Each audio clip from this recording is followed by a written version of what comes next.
Hi అండి అందరికీ. నేను మీ జెస్సీ ఓయి యూట్యూబ్ ఛానల్ అండి. ముందుగా నన్ను సబ్స్క్రైబ్ చేయని వాళ్ళు ముందుగా సబ్స్క్రైబ్ చేయండి. Like and share and subscribe అండి. ముందుగా నేను లాస్ట్ టైం కంట్రీ డిలైట్ యాప్లో గోంగూర ఆర్డర్ పెట్టాను కదండి. ఈరోజు గోంగూర చట్నీ ఎలా చేయాలో మీకు చూపిస్తున్నాను. ముందుగా ఎండుమిరపకాయలు తుంచుకొని అందులో కరివేపాకు ఇంక్లూడింగ్ ఏమేమి వేయాలో చూపిస్తున్నానండి. ధనియాలు, జీరా కొన్ని ఎక్కువగానే తీసుకోండి. గోంగూర చట్నీకి ధనియాలు చాలా బాగుంటాయి. జీరా అవి నెక్స్ట్ తీసుకునేవి కొంచెం 4 మెంతులు అండి, కలిపే ఉంటాయి. మెంతులు తీసుకొని దాన్ని దోరగా ఏంపిన తర్వాత ఆయిల్ వేయాలండి. తీసి ఒక బౌల్లో తీసేసిన తర్వాత గోంగూర శుభ్రంగా కడుక్కొని అలా పెట్టుకోవాలండి. మేము పుల్ల గోంగూర చట్నీ చేస్తున్నాము.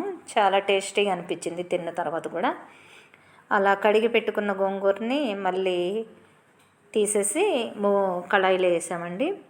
అలా దగ్గరగా వచ్చేటట్లు కొంచెం మూత పెట్టేసి మగ్గిన తర్వాత ఆ వాటర్లో ఉన్న కొద్దిసేపు ఆ వాటర్ అంతా ఇంకిపోయిన దాకా కొంచెం ఉంచుకోవాలి.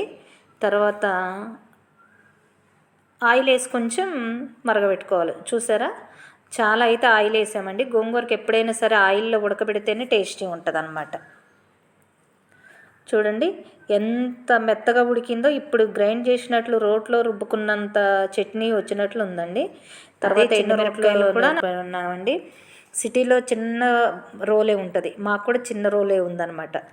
ఆ చిన్న రోట్లో ఎండుమిరపకాయలు దంచేసి మరి నేను వీడియో తీయటానికి ఫోకస్ అండి. గింత సందే ఉంటుంది మాకు. ఆ సందులో చట్నీ చేయాలంటే చాలా కష్టం. ఆ రోట్లో